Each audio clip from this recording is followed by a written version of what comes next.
Olá, você que nos acompanha pelo Notícias Agrícolas, eu sou Letícia Guimarães e nossa equipe continua aqui na Combrasfran 2024, em Gramado, no Rio Grande do Sul.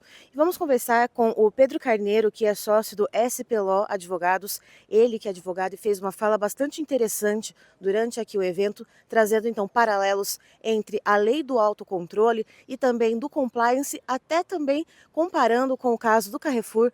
Seja muito bem-vindo, doutor Pedro. Obrigado, Letícia. É um prazer estar aqui com vocês.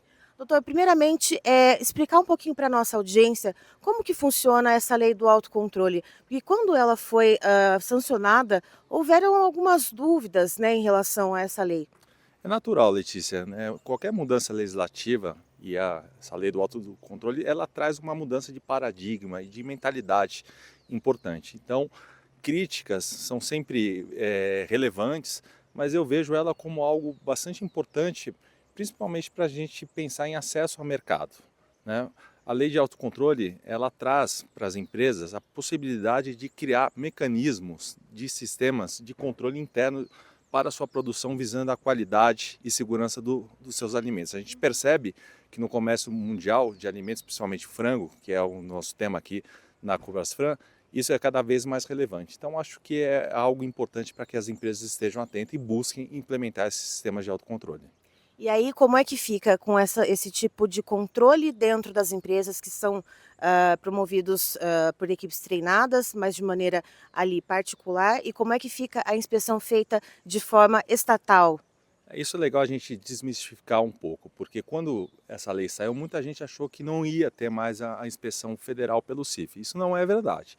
A inspeção ela continua, mas só que agora pautada por critérios de risco, ou seja, aquelas empresas que representam um risco maior à saúde pública em relação aos seus produtos ou por questões de falhas de procedimento, elas vão ter a fiscalização mais presente nas suas atividades. Por outro lado, as empresas que oferecem um risco menor, elas vão ter uma fiscalização menos presente e residual. E doutor, como é que essa lei do autocontrole e essa maior autonomia que as empresas vão ter então para cumprir as legislações internas pode ajudar também as empresas, né, os frigoríficos, as agroindústrias a cumprirem também com normativas no mercado externo, já que a gente está aqui então falando justamente sobre a carne de frango, o Brasil lidera, né, na produção e na exportação de carne de frango. Como é que a gente consegue também explicar isso para a nossa Olha, audiência? isso é muito interessante, né? Você bem mencionou, né? O Brasil é líder mundial, a gente exporta para mais de 150 países e para mercados relevantes. Um desses mercados relevantes é a União Europeia, onde a gente tem acompanhado aí, recentemente diversas discussões ou versões em relação à falta de qualidade ou risco sanitário dos produtos brasileiros.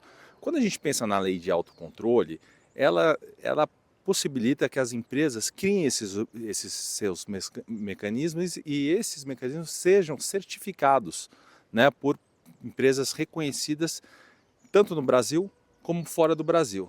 Dessa forma, a gente consegue minimizar críticas que são feitas com ou sem razão, no caso que a gente acompanhou, certamente sem razão, pautada meramente em versões, sobre o mercado nacional. Então, eu vejo isso como uma boa oportunidade, né, que as empresas de fato implementem sistemas de compliance, por exemplo, baseadas em normas ISO, baseadas em certificações reconhecidas internacionalmente, como a Fair Trade, como certificações de saúde animal.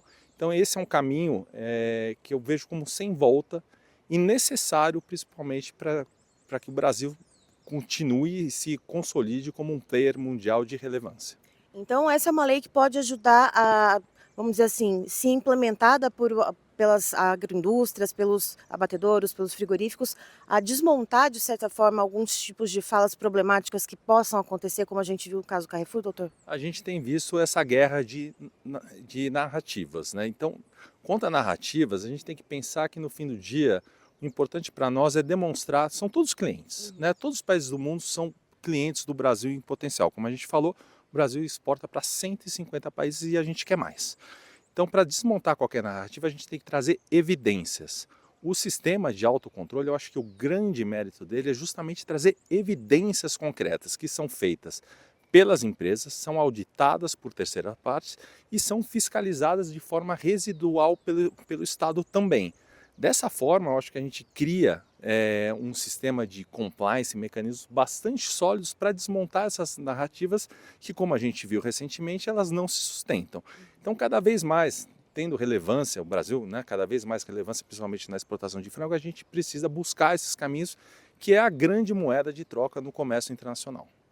E doutor, hoje em dia, quais são as principais dificuldades, quais são as principais diferenças entre os padrões de escala, né, das agroindústrias que a gente vê Brasil afora, para a implementação da lei do autocontrole? Porque se é algo tão empoderador assim para uma empresa, que ela vai poder conseguir cumprir legislações internas e externas e possivelmente acessar novos mercados, como que as pequenas também podem ter o acesso que as grandes têm?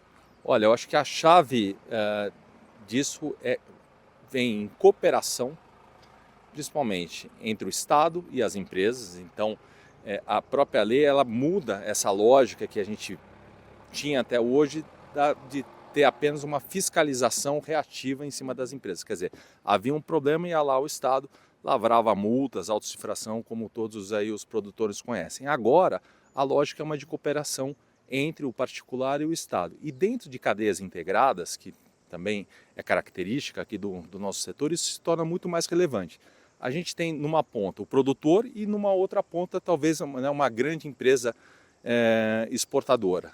Essa empresa exportadora ela tem todo o interesse, né, em trazer os seus integrados, em trazer a sua cadeia produtiva para a mesma régua, né, de exigências que ela está sujeita no mercado, no mercado internacional. Então essa cooperação também dentro da cadeia produtiva, entre trocas de informações, fornecimento de tecnologia, eu vejo também como essencial e cada vez mais isso deveria ocorrer também para a gente consolidar esse mercado.